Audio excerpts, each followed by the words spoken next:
Salary మొత్తం first తారీఖు తీసుకొచ్చి ఆమెకి ఇచ్చేస్తాను. మీరు వెళ్ళేటప్పుడు ఆటోకి 100 రూపాయలు అడిగితే లెక్క అడుగుతున్నాను.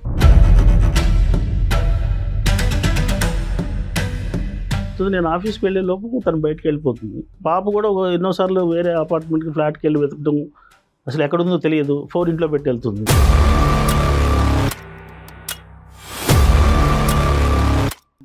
ఒకసారి ప్రోగ్రాంలో ఫంక్షన్ రెడీ అయ్యి వెళ్ళొచ్చారండి. వెళ్ళొచ్చేసరికి మొత్తం బాడీ అంతా స్మెల్ చేస్తుంది, వాసన చూస్తుంది బాడీ అంతా. ఏంటంటే మన నా జాగ్రత్తలో నేను ఉండాలిగా అంటూ.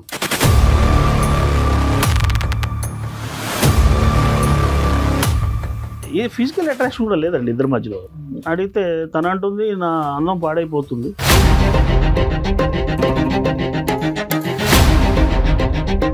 నేను ఒకటే అడుగుతా, ఇక్కడ మీరు పక్కింటికి వెళ్ళటానికి కారణం ఏంటి? మీరు టమాటా పచ్చడి బాగా పెడతారనా, లేదంటే మీ ఆయన టమాటా అలా ఉంటుందనా? ఒకటండి, ఎవరైనా సాయం అడిగితే చేసి పెట్టడమే నాకు అలవాటు. ఆడదాని యొక్క అందం ఎలా తరిగిపోతుంది పెళ్ళయిన తర్వాత చెప్పండి. సంసారంలో ఆ విషయంలో నేను దూరంగా ఉన్నప్పుడే నా అందం నేను కాపాడుకోగలను. అమ్మ దేవుడా, ఇంక ఇతను నా కోరిక మర్చిపోవాలా? నా అందం నాకు ముఖ్యం. నేను అందంగా అందరిలోకి నేను అందగత్తాను కాబట్టి నా అందాన్ని నేను కాపాడుకోవాలనుకుంటున్నాను. తప్పేముంది?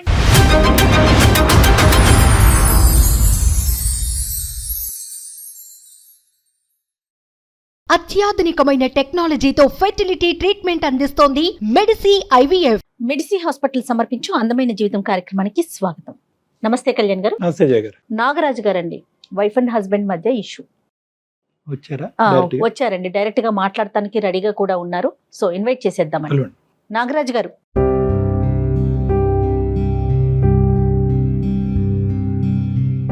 నమస్తే నాగరాజు గారు. నమస్కారం అండి, నా పేరు నాగరాజు. చెప్పండి నాగరాజు గారు, సమస్య ఏంటి? నేను ఒక ప్రైవేట్ కంపెనీలో అసిస్టెంట్ మేనేజర్గా పనిచేస్తున్నాను. సంతోషం. సుజన నా వైఫ్. సుజన 4 years కిడ్ ఉంది. మా ఆవిడకి కొద్దిగా సోషల్ కల్చర్ ఎక్కువ. ఓకే, మంచి విషయం కదా. అంటే అపార్ట్మెంట్లో 18 ఫ్లాట్స్ ఉంటాయి. 18 ఫ్లాట్స్. తనకు ఒక 4 ఫ్రెండ్స్ ఉన్నారు. Okay okay. నేను ఆఫీస్ నుంచి ఇంటికి వచ్చేటప్పటికి ఇంట్లో ఉండదు. పాప వెతకాలి, నేను వెతకాలి, ఏ ఫ్లాట్లో ఉందో కూడా తెలియదు. విచిత్రం ఏమిటంటే పాప మీద మా మీద కంటే బయట వాళ్ళ ఫ్రెండ్స్ మీద, వాళ్ళ ఫ్రెండ్స్ ఇళ్ళకి వెళ్ళి సర్వీస్ చేయటం, వాళ్ళ ఇంట్లో వెళ్ళి వంట చేయటం, మన ఇంట్లో ఉన్న కర్రీస్ తీసుకెళ్ళి వాళ్ళకి సర్వ్ చేయటం, అదే సరిపోతుంది. ఇది ప్రతిరోజు జరుగుతున్న ఇష్యూనా మీ ఇంట్లో? ప్రతిరోజు జరుగుతుంది. నేను ఆఫీస్కి వెళ్ళే లోపు తను బయటకు వెళ్ళిపోతుంది. మరి పాపని ఎవరు చూసుకుంటారండి? పాప నేనే స్కూల్కి వెళ్ళి వెళ్ళిపోతాను. పాప వచ్చే టైంకి ఉంటుందా మహాతల్లి? అప్పుడు కూడా ఉండదా? పాప తెలియదు నేను ఏం జరుగుతుంది. పాప కూడా ఎన్నోసార్లు వేరే అపార్ట్మెంట్కి ఫ్లాట్కి వెళ్ళి వెతకడం, అసలు ఎక్కడుందో తెలియదు, 4 ఇంట్లో పెట్టి వెళ్తుంది. ఏదన్నా ఇంటి పరిధే, ఈ అపార్ట్మెంట్ బ్లాక్ పరిధే, అపార్ట్మెంట్ దాటి వెళ్ళదు, అపార్ట్మెంట్స్ లోనే. ఏం చేస్తుందా అంటే మనం ఏదన్నా వాళ్ళ ఇంటికి వచ్చి తన పొగిడితే అసలు ఏమో సోలం బాతికి అయిపోద్దండి. ప్రతిరోజు ఏం పని ఉంటుందండి వాళ్ళ ఇంటికి వచ్చి? అదే అర్థం కావట్లేదు. పైగా ఈ చివరికి ఎట్లేదంటే వాళ్ళ ఇంట్లో వెళ్ళి టేస్ట్ బాగుంది 4 మాటలు చెప్పి వెళ్ళి వంట కూడా చేస్తుంది వాళ్ళు.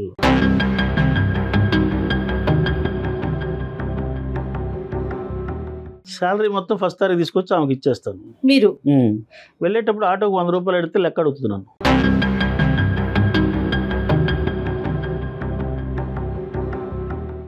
ఆదివారం రోజు ఇంకో రోజు ఇంట్లో మీరు ఉన్నప్పుడు అప్పుడు ఇంటి పరిధిలోనే ఉంటుంది, అప్పుడు కూడా దాటి వెళ్తుంది. ఆదివారం రోజు కాస్త చక్కగా చికెన్ తెచ్చుకొని 1 కేజీ తెచ్చుకొని శుభ్రంగా ఫ్యామిలీ 2 పూట్ల తిందామనే ఆలోచనతోటి తీరా తినబోయేసరికి 2-3 ముక్కలు ఉంటాయండి.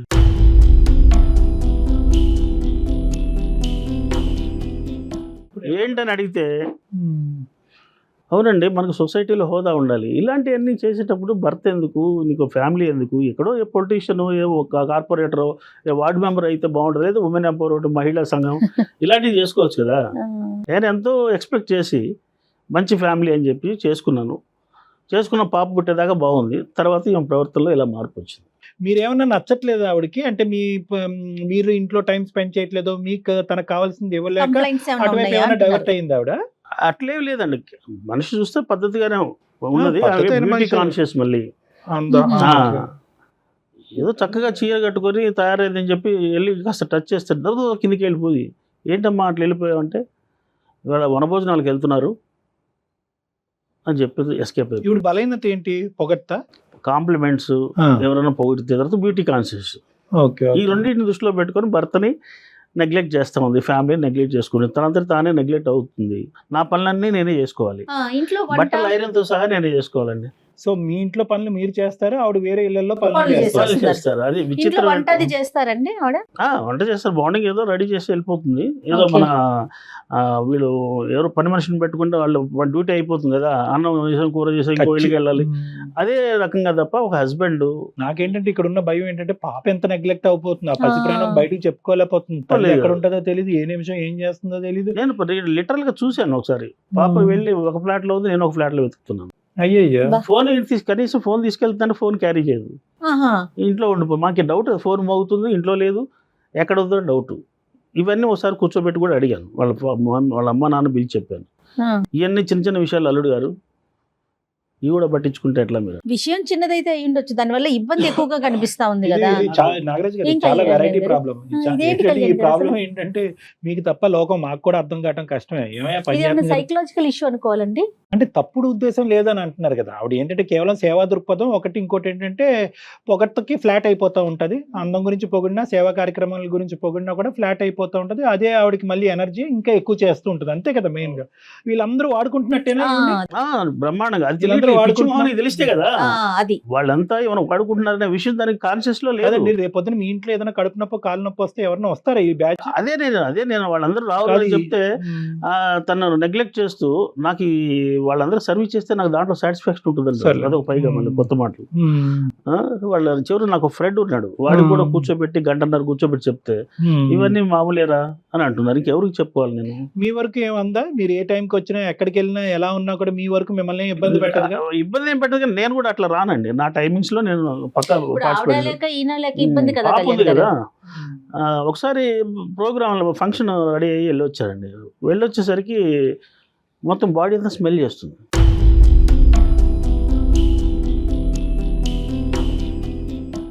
వాసన చూస్తుంది బాడీ అంతా. ఏంటంటే మరి నా జాగ్రత్తలో నేను ఉండాలిగా అంటూ. అదేంటది? ఇదేం చెడ్డ అలవాటు, అది నాకు అర్థం కాలేదు. అంటే ఎప్పుడు ఫంక్షన్కి వెళ్ళినా వచ్చి ఆవిడ మిమ్మల్ని వాసన చూస్తా? వెళ్ళి ఫ్రెష్గా తయారీ స్ప్రే అది కొట్టుకొని వెళ్తాం కదండి ఫంక్షన్ అంటే. అంటే ఇద్దరు కలిపి వెళ్ళేదానిక మీరు నేను ఒక్కరే వెళ్ళేదానికి. ఇద్దరు వెళ్తే రాదు కదా తను బయటకు. అసలు అక్కడ పబ్లిక్ వాళ్ళని వదిలిపెట్టి రాదు, ఫ్రెండ్స్ని వదిలిపెట్టి రాదు. ఇంకేదంటే ఏ ఫిజికల్ అట్రాక్షన్ కూడా లేదండి ఇద్దరి మధ్యలో.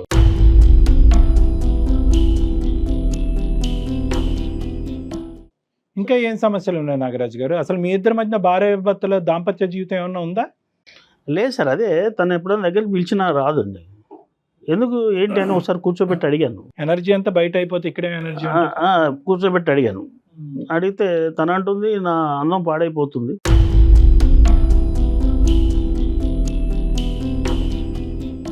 అందం పాడైపోతుంది? ఇదేదో కొత్త లెక్క. అందం పాడైపోతుంది, నేను ఎప్పుడు ఇలా ఉండాలి. మరి అలాంటప్పుడు పెళ్లి చేసుకోవటం ఎందుకు సార్? భార్య భర్తలు కలిస్తే అందాలు పాడవుతాయి. పెళ్లి చేసుకోవటం ఎందుకు? పాపను అంటారు రేపు పొద్దున భవిష్యత్తు ఏంటి? ఈ రకమైన విచిత్రమైన సమస్యలతో చాలా నేను సఫర్ అవుతున్నాను, బయటికి చెప్పుకోలేని పరిస్థితి. ఆర్థిక పరిస్థితులు బాగానే ఉన్నాయండి. ఆర్థిక పరిస్థితులు నేనే ఫైనాన్షియల్ గా సంపాదిస్తున్నాను.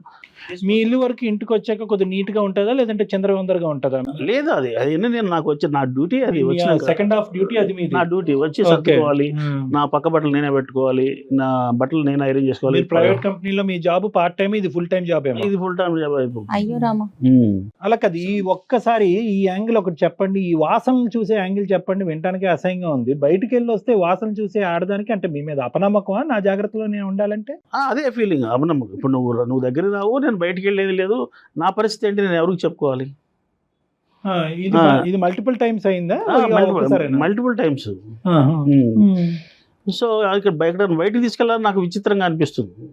ఎవరు? ఆవిడని తీసుకెళ్ళాను, అక్కడే ఎలా బిహేవ్ చేస్తుందని. ఇంట్లో విషయాలు బయటకు ఎవరికైనా ఫ్రెండ్స్కి చెప్పుకుందాం అంటే వాళ్ళు నమ్మేటట్లేదు. ఇవన్నీ చిన్న చిన్న విషయాలు, వీటి గురించి ఏం ఆలోచిస్తాం? అంతే కదా. సరే, ఇప్పుడు మా దగ్గరికి ఎందుకు వచ్చారు? ఏం చేద్దాం అంటారు? సృజన గారికి మేము ఏం చెప్పాలి? ఒకప్పుడు మాట్లాడిస్తే మీరు. భర్తగా నాకు పొందాల్సిన సుఖం ఏమి లేదు సార్. కనీసం మనిషిని ప్రేమగా చూడటం లేదు. మార్నింగ్ వెళ్ళేటప్పుడు కానీ వచ్చేటప్పుడు వచ్చిన ఫేస్లో కాస్త చిరునవ్వు లేదు. ఇవన్నీ లేకపోవడంతో పైగా ఉల్టా ఏదైనా చిన్న చిన్న విషయాలకి డిస్కషన్ ఎక్కువ, ఆర్గ్యుమెంట్ ఎక్కువ. సో ఇవన్నీ చాలా ప్రాబ్లమేటిక్ రోజు రోజు పెరుగుతున్నాయి. నాకు మనశ్శాంతి లేదు ఫస్ట్. సో ఈ రకమైన ప్రాబ్లం అయితే చాలా టార్చర్ అయితే అనుభవిస్తున్నాను నేను. ఈ విషయంలో మీరు చెప్పి ఏమైనా కన్విన్స్ అంటే ఇప్పుడు ఈ విషయంతో విడిపోవడం అనేది పెద్ద సమస్య కూడా కాదు. అసలు నాకు ఏం అర్థం కావట్లేదు. మరి ఈ క్వాలిటీస్ పెళ్ళైనాక డెఫినెట్గా కుటుంబంతో మారుతారు కదా, కుటుంబం విలువలు తల్లిదండ్రులు నేర్పించాలి కదా సార్. సరే ఒకసారి కలపండి, ఫోన్ ఉందా మాట్లాడుతుందా, ఉంది. ఒకసారి చెయ్యండి. అంటే హిస్ట్రియానిక్ పర్సనాలిటీస్ అని కొన్ని ఉంటాయి మేడం. అంటే ఎలా అంటే నార్సిస్టిక్ అండ్ హిస్ట్రియానిక్ పర్సనాలిటీస్, వీళ్ళకి ఏంటంటే పొగడ్తలు అనేది ఒక శక్తి, ఎనర్జీ. ఎక్కడ పొగడ్త వస్తాయి కనుక మరి ఆవిడ కంప్లైంట్లు ఇతను పొగట్లేదు అనేది వస్తుందా, ఇతను అప్రిషియేట్ అందాన్ని. మేబీ. హలో సుజన, ఎక్కడున్నావు? నేనా పక్కన దేవి గారి ఇంటికి వచ్చాను, చెప్పండి. కాదు, ఇప్పుడు అక్కడేం చేస్తున్నావు? నేను ఇక్కడ అందమైన జీవితం ప్రోగ్రామ్కి వచ్చాను. అక్కడ మన డాక్టర్ గారు ఉన్నారు, ఒకసారి వారు మాట్లాడతారట. అక్కడికి వెళ్ళారు? వెళ్ళాను, ప్రాబ్లం ఉంది, వెళ్ళాను. సరే ఒకసారి మాట్లాడతారట. సృజన గారు నమస్తే అమ్మా, డాక్టర్ కళ్యాణ్ చక్రవర్తి. సార్ నమస్తే, చెప్పండి. అంటే మేము ఇలా సడన్ గా సర్ప్రైజ్ చేయడంతో మీరు కూడా కొద్దిగా ఇబ్బందిగా ఉన్నారు. ప్లస్ ఏంటంటే వాళ్ళ ఇంట్లో ఏదో డిస్ట్రిబ్యూషన్కి వెళ్ళినట్టున్నారు మీరు. అతను ఏమంటారు అంటే కనుక, సార్ నేను ఎప్పుడు వచ్చినా ఆవిడ ఇంట్లో అవైలబిలిటీ ఉండదు, ఇంట్లో ఆవిడ యొక్క అవసరం ఏంటి అనేది, ఆవిడ బాధ్యత ఏంటి అనేది ఆవిడకి అర్థం కావట్లేదు. నేను వచ్చినప్పుడు ఉండకపోవటం అనేది పక్కన పెట్టండి, స్కూల్ నుంచి వచ్చే పాప కూడా అమ్మ ఎక్కడ ఉంది అని చెప్పి ప్రతి ఇంటికి వెళ్ళి కాలింగ్ బెల్ కొట్టి మా అమ్మ ఉందా అనేటటువంటి పరిస్థితిలో ఉంది. ఇటువంటిది ఇదేం కర్మ సార్ నాకు. పోనీ ఇంట్లో టైం స్పెండ్ చేసేటటువంటి ఆ అమ్మాయి కూడా వేరే పనుల్లో నిమగ్నం, బయట ఉండేటటువంటి ఇంపార్టెన్స్ ఇంట్లో ఇవ్వట్లేదు, మోరల్ సపోర్ట్ లేదు, ఇమోషనల్గా లేదు, ఆఖరికి భార్యాభర్తల సంసార జీవితం కూడా మా ఇద్దరి మధ్యన లేదని చెప్పి అతను వాపోతున్నాడు. మరి ఏం చేద్దాం అంటారు? అతను చెప్పే అంత స్థాయి ఉందా ఇక్కడ? 6 దాటుతుందండి, ఇంకా ఇప్పుడు 20 ఇంకెంతసేపు 6 ఏళ్ళకే రిటైర్ అయిపోతారమ్మా? సంసారం చేయకుండానే పాప పుట్టేసిందండి నాకు. కాదు అమ్మ, సంసారం చేయకుండానే పాప పుట్టిందని మేము, అది లైఫ్ కాదు కదండి, అదే లైఫ్ కాదు కదా. భార్యాభర్తలు అంటే ఇంకా అదే పని మీద. అదే లైఫ్ అని నేను ఎక్కడన్నానమ్మా, అది కూడా లైఫ్ అని అంటున్నాను నేను. ఇప్పుడు ఒకటండి, ఇంటికి వచ్చేసరికండి ఊరి మీద చిరాకులన్నీ తీసుకొచ్చండి నాకు మొహం మార్చుకుని వస్తారండి. ఆ మొహం చూస్తేనే నాకు చిరాకు వచ్చేది. మొహం బాగాలేదు, రైట్, ఓకే. నెంబర్ 2 చిరాకులన్నీ నాకు ఇంట్లో చూపిస్తారండి. నాకు ఎలా ఉంటుందంటే, ఇప్పుడు ఇరుగు పరుగు ఉన్నాం అనుకోండి, నేను ఎక్కడ ఉంటే అక్కడ సంతోషంగా ఇంటికి వస్తే ప్రేమ ఎప్పుడన్నా కాఫీ ఇచ్చావా నువ్వు? వెళ్ళేటప్పుడు ఆఫీస్కి వెళ్ళేటప్పుడు నాగరాజ్ ఆవిడ లిస్ట్ ఆవిడ చెప్పనియండి. చెప్పమ్మా. 1 మొహం బాగాలేదు, 2 హ్యాపీగా ఉన్నారు, నాకు సంతోషం, నేను ఉన్న ప్లేస్ లో వాళ్ళకి సంతోషం ఉంది. ఇంట్లో ఆయనకు మాత్రమే నేను నా దగ్గర సంతోషం లేదు. నన్ను చూస్తేనే బయటకి రాకన్నీ నా మీద చూపిస్తారు. ఇంక ఇంట్లో అక్కడ ఎలా ఉంటుందండి? ఏంటమ్మా భయంకరంగా ఏం చూపెడతాడమ్మా అతను? ఏం చూపెడతారు అది కూడా మేము తెలుసుకో. బయట చిరాకులన్నీ ఆ మీద చూపిస్తారు. ఇరుగు పొరుగు ఇళ్ళకెళ్ళి వాళ్ళకి కలిసేటప్పుడు ఇవాళ టమాటాలు వచ్చినాయండి, టమాటా పచ్చి పట్టబట్టి ఆవిడ వచ్చాను, నేను బాగా పడతాను కాబట్టి నన్ను అడిగింది, నేను వచ్చాను. తప్పే ఉందండి ఇందులో. ఎదురు వాళ్ళకి చేసుకుంటే తప్ప, అది కూడా ఆయన దృష్టిలో తప్పే. నేను ఒకటే అడుగుతా, ఇక్కడ మీరు పక్కింటికి వెళ్ళటానికి కారణం ఏంటి? మీరు టమాటా పచ్చడి బాగా పెడతారనా, లేదంటే మీ ఆయన టమాటా అలా ఉంటుందనా? ఎందుకు వెళ్ళారు మీరు? నాకు అర్థం కావట్లే. అంటే ఇక్కడ పరిస్థితులు బాగాలేక అక్కడికి వెళ్ళారా? అక్కడ మీరు బాగా సహాయం అందిస్తున్నారని చెప్పి అలా ఒక 4 మంచి మాటలు అంటాం వల్ల అక్కడికి వెళ్ళారా? దేని గురించి వెళ్ళారు? నాకు ఒకటండి, ఎవరైనా సాయం అడిగితే చేసి పెట్టడమే నాకు అలవాటు.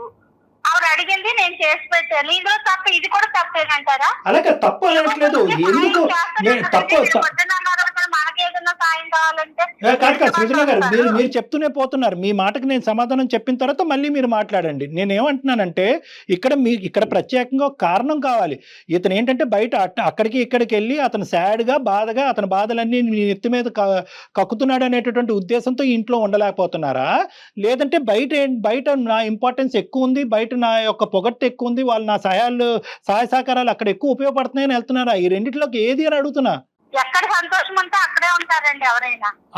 ఇరుగు పొరుగు అయితే నాకు మనశ్శాంతిగా సంతోషంగా ఉంది కాబట్టి అక్కడ కూర్చుంటున్నాను. పొద్దు నుంచి సాయంత్రం దాకా ఏమి ఉండదండి వాళ్ళకి. పొద్దున్న అన్ని వండి పెట్టి ఆయన ఆఫీస్కి వెళ్ళిన తర్వాతే నేను ఇరుగు పొరుగు దగ్గర కూర్చుంటా.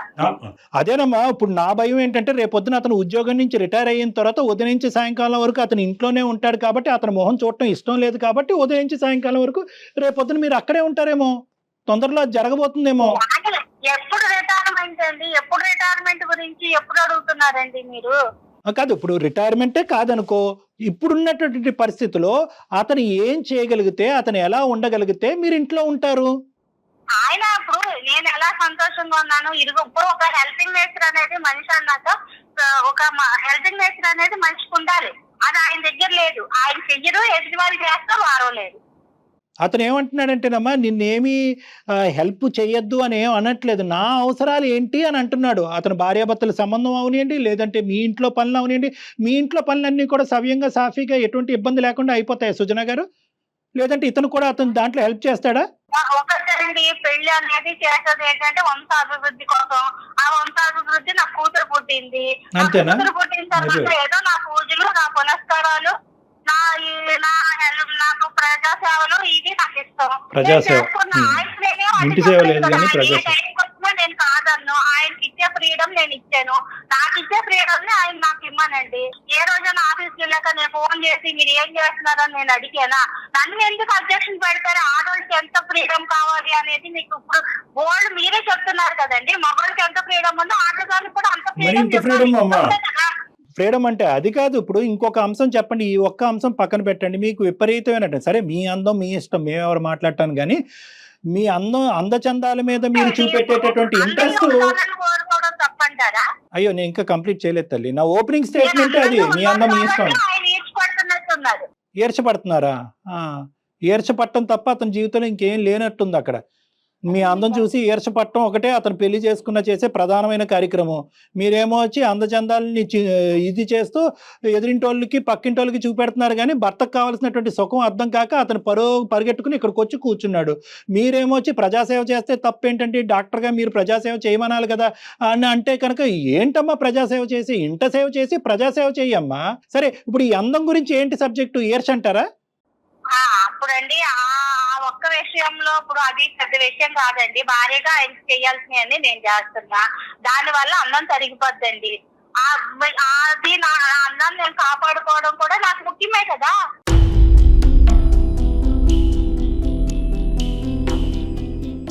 ఆడదాని యొక్క అందం ఎలా తరిగిపోతుంది పెళ్ళయిన తర్వాత చెప్పండి? సంసారంలో ఆ విషయంలో నేను దూరంగా ఉన్నప్పుడే నా అందం నేను కాపాడుకోగలను. అమ్మ దేవుడా, అవునా? ఈ సబ్జెక్ట్ నాకు తెలియదమ్మా. అనవసరంగా నాకు ఈ సబ్జెక్ట్ తెలియక చాలా మంది ఆడవాళ్ళని అటువే ప్రోత్సహించేస్తున్నాను నేను. నేను మీకు ఒక అమ్మాయిని కనిచ్చాను, అంతవరకే చాలు, మీకు అన్ని వండి పెడుతున్నాను, భారీగా నేను చేయాల్సినవన్నీ చేస్తున్నాను. అమ్మా ఆయన ఆ విషయంలో నాకు ఇంట్రెస్ట్ ఉండదు. అమ్మా మిగతా నేను తగ్గించుకోవడం నాకు ఇష్టం లేదు. సృజన గారు, మిగతా చెప్పినటువంటి సబ్జెక్ట్ లో కొంతవరకు వ్యాలిడిటీ ఉన్నా కూడా ఇప్పుడు ఒక విచిత్రమైన సబ్జెక్ట్ చెప్పారు, నా కళ్ళు బయర్లు గమ్ముతున్నాయి. ఏంటది? ఆడది మగవాడితో కలిస్తే భార్యాభర్తల సంసారం జీవితం చేస్తే అందచందాలు తరిగిపోతాయా? ఎవరు చెప్పారమ్మా ఈ కాన్సెప్ట్? ఎవరు? ఇంకెవరో నలుగురు ఫ్రెండ్స్ ఉన్నారు కదా, ఆ నలుగురు ఫ్రెండ్స్ లో చెప్పి ఉంటారు. నెక్స్ట్ వాళ్ళని ఇక్కడ కూర్చోబెట్టాలి. ఓ అబ్బో, సరే అమ్మా. ఇప్పుడు కాదు, ఇంతేనా ఇతని పని ఇంకింతేనా జీవితంలో? ఇది ఎందుకంటే చాలా ముఖ్యమైనటువంటి అంశం. అన్ని వండి పెడుతున్నాను అందరిలోని, అందరిలోని నేనంటే చాలా రెస్పెక్ట్ అండి, నాకు చాలా గౌరవిస్తారు, నేనంటే చాలా ఇష్టపడతారు. నేను ఉన్న చోట సంతోషంగా ఉంది. నేను వెళ్ళేసరికి ఇప్పుడు దాకా బోర్ కొట్టింది, నువ్వు రాగానే చాలా హ్యాపీనెస్, నువ్వు ఉన్న చోట సంతోషం ఉంటుందని అంటే నేనుంటే సంతోషంగా లేదంటారు. అమ్మ కామెడీ తీసి పక్కన పెడదాం, ఒక్కటి సీరియస్ గా మాట్లాడతాను నేను. ఎంతమంది నువ్వు ఈ సేవా కార్యక్రమాలు చేసేటటువంటి ఈ గుంపు అంతట్లో ఎంతమంది మీ ఇంటి వరకు వచ్చి మీకు హెల్ప్ చేస్తున్నారు? ఒక కూర చెప్పండి, ఎంతమంది మీ ఇంటి వరకు కూర అంటే అలా తీసుకొస్తేనే మేము ఇవ్వాలా అండి, అప్పుడే సేవ చేయాలన్నది కాదు. మీకు ఎప్పుడైనా ఒక అవసరం పడినప్పుడు వీళ్ళు ఎవరన్నా నిలబడుతున్నారా? సరిగ్గా రాదండి, వాళ్ళెవ్వరూ సరిగ్గా చేయరు, నేనే బాగా చేస్తాను కాబట్టి సంతోషం. అలా కదమ్మా, అతను నాగరాజు గారు పెట్టుకునే స్తోమతను నాకు ఇచ్చాడు. వాళ్ళ సంసార విషయాలు మనకి ఎందుకండి, మన సంసారం మనకు కావాలి కదా. నాకు ముఖ్యం. నేను అందంగా అందరిలోకి నేను అందగత్తెను కాబట్టి నా అందాన్ని నేను కాపాడుకోవాలనుకుంటున్నాను. తప్పేముంది?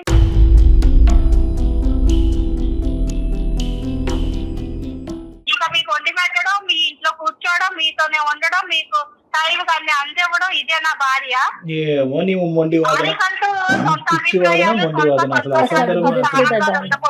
పిల్ల పుట్టేంత వరకు నీ దగ్గరకు వస్తాను, ఒక పిల్ల జల్లో పుట్టిన తర్వాత నా అందాన్ని కాపాడుకునే కార్యక్రమంలో నీ దగ్గర నుంచి దూరంగా ఉంటానని చెప్పుంటే ఆ మహానుభావుడు పెళ్లి చేసుకుని ఉండేవాడు కాదు. ఇది పెళ్లి పెళ్లి నాకు తెలియదండి, అప్పుడు తెలీదా? తెలియదు. అమ్మో. అప్పుడు నాకు సన్వైస్ కదా, నాకు తెలియదు.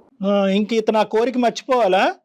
అలానే నేను ప్రతిరోజు అలాగే లేను కదండి, ఎప్పుడు 6 నెలలకో 8 నెలలకో సంవత్సరం. ఎందుకమ్మా మరి అంత ఫ్రీక్వెంట్ గా? అసలు పక్కన పెట్టేయలేదు కదండి.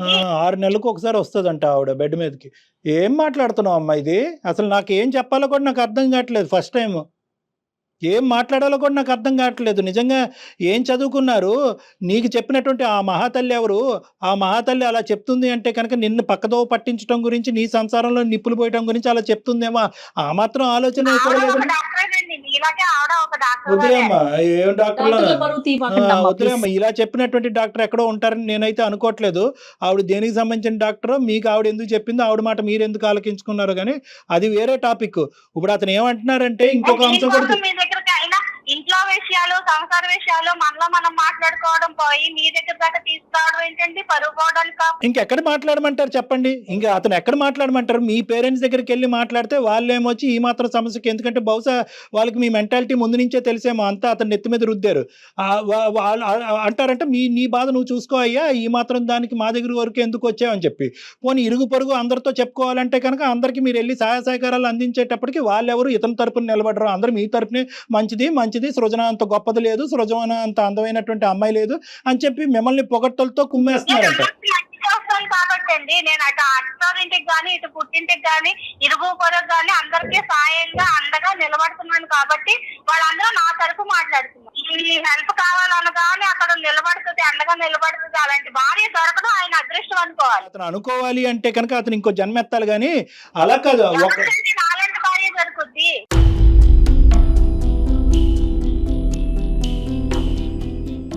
ఇప్పుడు ముందు భర్త కూతురు యొక్క పరిస్థితి ఏంటి అదొక్కటి నాకు చెప్పండి. వాళ్ళిద్దరు హ్యాపీగా లేరు. ఆయనకి ఇంట్లోనే హ్యాపీగా ఉండదు, నన్ను చూస్తేనే సంతోషంగా ఉండదు. ఆయనకి సంతోషంగా ఉంటప్పుడు మేమిద్దరం మాట్లాడుకో నాకే చెప్తారు కదా, మీ దాకా ఎందుకు వస్తారు?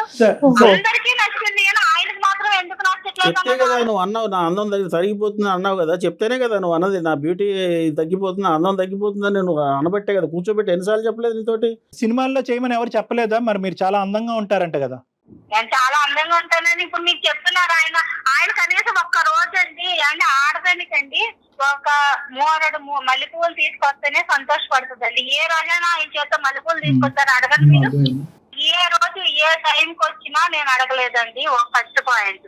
2, ఆయనకి ఏది నచ్చితే అదే నేను కట్టుకున్నాను తప్ప నాకు ఇది నచ్చింది అంటే ఆయన ఎక్కడ ఫీల్ అవుతారో, ఆయన బాధపడడం ఇష్టం లేక నేను అది అడగలేదు. ఆయన ఏ షర్ట్ వేరే షర్ట్ నచ్చినా కూడా ఆయనకు నచ్చిన షర్ట్ అది చండాలంగా ఉందండి, అది వేసుకుంటే అస్సలు బాగోదు, అయినా అదే తీసుకుంటే నీకు కరం ఇంకా నీకు సెలక్షన్ కూడా రాదనుకుని ఊరుకున్నాను తప్ప నువ్వు ఇది కట్టుకొని నేను అడగల. ఆవిడ యొక్క బలహీనత అవనియండి, ఏదన్నా అవనియండి, సర్వసహజంగా ఆడవాళ్ళందరికీ కూడా ఉండేటటువంటిది ఏంటంటే అప్రిసియేషన్ కావాలి. వంట బాగుంది, చీర బాగుంది, కట్టుబాటు బాగుంది, ఆలోచన బాగుంది. ఇది ఎప్పుడైనా వచ్చిందా? ఈ యాంగిల్ ఎప్పుడైనా మీరు ఈ విధంగా మీ భార్యని అప్రిషియేట్ చేయాలనే ఆలోచన మీకు అది ఇక్కడ దొరకపోవటం వల్లే ఆవిడ అందరి ఇళ్ళకి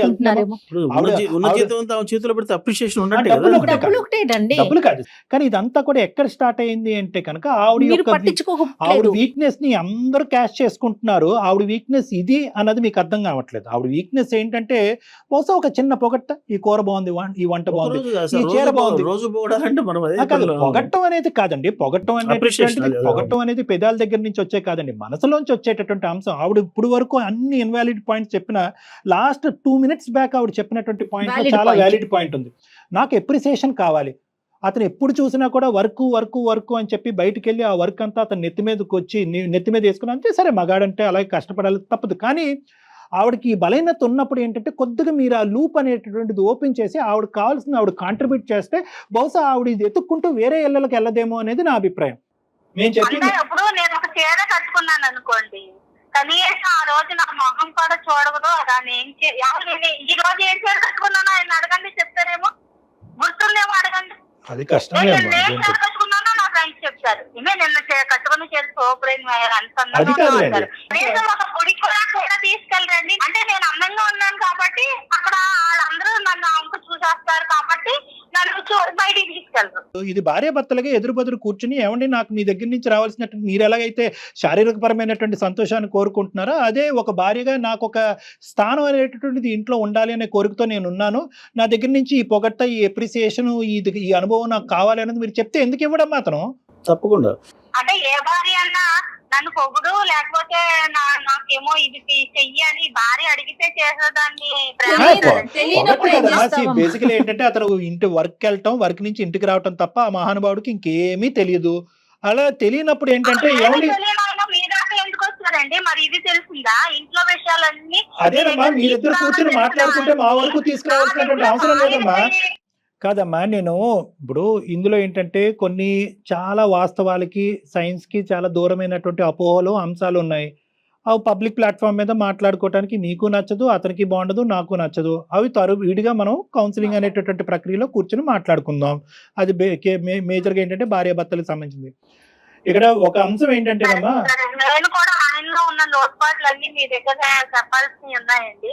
తప్పకుండా దాన్ని బట్టి మీరు ఆయన కూడా చెప్పండి. అదే ఓకే. కానీ మీరు అలా డైవర్ట్ అవటానికి ప్రధానమైనటువంటి కారణం ఏంటంటే మొగుడుగా ఉండేటటువంటి ఇతను నాకు ఇచ్చేటటువంటి ఇంపార్టెన్స్ డబ్బుల పరంగా ఇస్తున్నాడు లేండి. ఏంటంటే ఒక ఆడదాని యొక్క బలీనత తెలుసుకుని ఆ అందచందాలని పొగట్టమో లేదంటే ఈ బాగున్నాయి అనేటటువంటి మాట అంటమో ఈ విధంగా ఉంటే కనుక నేను ప్రోత్సహించబడతానండి, దాన్ని బట్టి నేను ఇంట్లోనే ఎక్కువ టైం స్పెండ్ చేసి ఉండేదాన్ని అనేది మీ వాదన. దాని గురించి అతనితో కూడా మనం మాట్లాడదాం. ఎందుకంటే అతనికి చాలా వరకు తెలియనితనం అనేది ఉంది.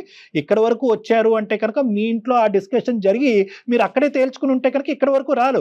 మీ ఇద్దరు కూర్చుని మాట్లాడుకోవటానికి టైమే ఉండట్లేదు. ఎందుకంటే ఏ ఇంట్లో మీరు ఉంటున్నారనేది అతనికి తెలియట్లేదు. ఎత్తుక్కుని వచ్చేటప్పటికే అలసిపోతున్నారు, అందరూ పడుకుంటున్నారు. సో అతను చెప్పేటటువంటి వర్జన్ బట్టి ఏంటంటే మీ ఇద్దరి మధ్యన ఇన్ని 6 సంవత్సరాల్లో మీ ఇద్దరు ఉండేటటువంటి ప్రాబ్లమ్స్ ఏంటి అనేది మీరు డిస్కస్ చేసుకోవాలి. ఇది ఒకటి. అతని సైడ్ నుంచి ఉండేటటువంటి కొన్ని అంశాలనమ్మా ఖచ్చితంగా ఒక్కసారి ఎమోషనల్ ఫీల్ అవ్వకుండా ఈ వేదిక వరకు అతను ఎందుకు తీసుకొచ్చాడనే ఆలోచన లేకుండా ఒక్కసారి మీ మనస్సాక్షి మీద చెయ్యి వేసుకుని ఒక్కసారి ఆలోచించుకోండి. ఈ రోజు నుంచి మీరిద్దరు ఎవరికైనా చుట్టుపక్కల ఇరుగు పొరుగు వాళ్ళకి హెల్ప్ చేయాలనుకుంటే ఇద్దరు కలిసికట్టుగా వెళ్ళి హెల్ప్ చేసుకోండి. మీరు ఎక్కడ ఉంటున్నారో తెలియక అతను ఆలోచించుకుంటూ ఉంటాం. ఏ 10 రూపాయలు ఇస్తే కనుక అది ఎలా మాయం అవుతుంది అనేటటువంటి భయంలో ఉండటమో ఇది కరెక్ట్ కాదు. దేనికన్నా ఒక హద్దు, ఒక లిమిట్ అనేటటువంటిది ఉంటుంది. సోషల్ సర్వీస్ చేస్తే తప్ప, పక్కింటి వాళ్ళకి హెల్ప్ చేస్తే తప్ప, పక్కింటి వాళ్ళకి ఇరుగు పొరుగు వాళ్ళకి హెల్ప్ చేయటం వల్లే కనుక భగవంతుడు మనకి మనల్ని చూసుకుంటాడు అనేటటువంటి మీ వాదనతో నేనేమి వ్యతిరేకించట్లే.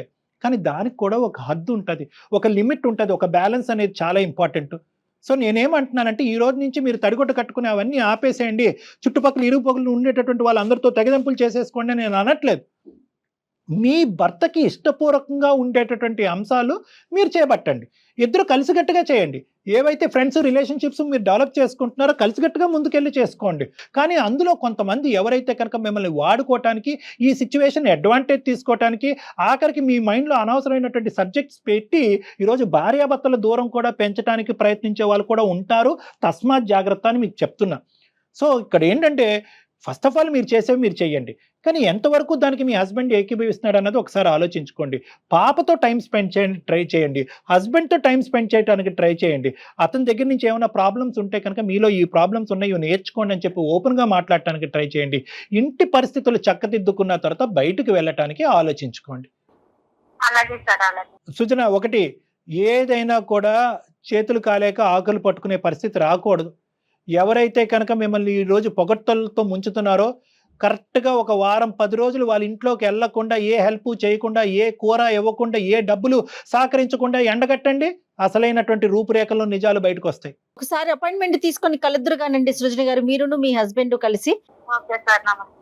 ఓకే అండి, డాక్టర్ గారిని కలిసే లోపు మీరు కూడా ఎలాంటి ఇష్యూస్ చేసుకోమాకండి. వీలైతే ఈ వారంలోనే 1-2 రోజుల్లో కలుద్దురు కానీ. కలవండి ఒకసారి మాట్లాడండి. రైట్ అండి. Thank you sir. నమస్తే. అత్యాధునికమైన టెక్నాలజీతో ఫెర్టిలిటీ ట్రీట్మెంట్ అందిస్తోంది మెడిసి IVF.